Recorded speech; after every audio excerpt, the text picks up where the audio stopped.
ओम नमः शिवाय। आज मैं सुनाने जा रही हूँ आपको अरहुई अष्टमी की कथा, जो कि 13 अक्टूबर को है।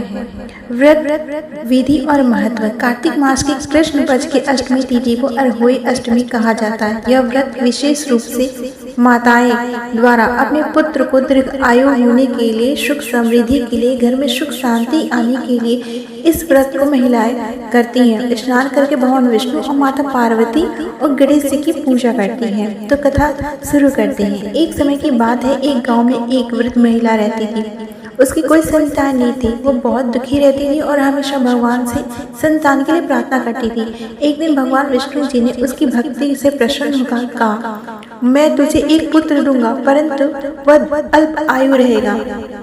महिला ने विनम्रता से कहा, भगवान, यदि आपकी दया से मुझे पुत्र की प्राप्ति होगी तो उसकी और आयु बढ़ाने का मैं कोई न कोई उपाय जरूर करूंगी। भगवान ने कहा, कार्तिक मास की अष्टमी को अरहुई व्रत कर संतान की रक्षा का संकल्प लेना, इसे यमराज भी तेरे पुत्र का कुछ नहीं बिगाड़ पाएंगे।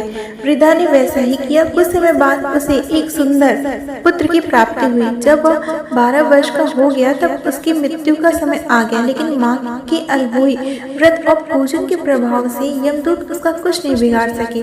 वे भगवान विष्णु के पास लौट आए और बोले, प्रभु, उस बालक की रक्षा अरहुई माता के व्रत के प्रभाव से हो रही है। भगवान ने मुस्कुराकर कहा, जिस अरहुई व्रत का आशीर्वाद प्राप्त होता है उसकी रक्षा से हम देवता करते हैं। तब से यह व्रत हर वर्ष कार्तिक मास कृष्ण अष्टमी को किया जाता है। कहा जाता है कि जो भी नारी इस व्रत को श्रद्धा भाव से व्रत पूजन करती है, उस घर में सुख शांति रहती है और उसकी संतान दीर्घ आयु रहते हैं। व्रत और विधि। प्रातः स्नान काल स्वच्छ कपड़े पहने, भगवान विष्णु, माता पार्वती और गणेश जी की पूजा करें।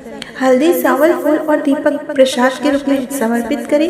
दिन भर व्रत रखें और शाम को कथा सुने। अंत में परिवार की सुख समृद्धि की कामना भगवान से करें। इससे लाभ होता है, संतान दीर्घ आयु होता है, उसकी रक्षा होती है, परिवार में शांति सुख समृद्धि बनी रहती है और पापों से मुक्ति मिलती है। हे अरहुई माता, हम सब पर दया करना।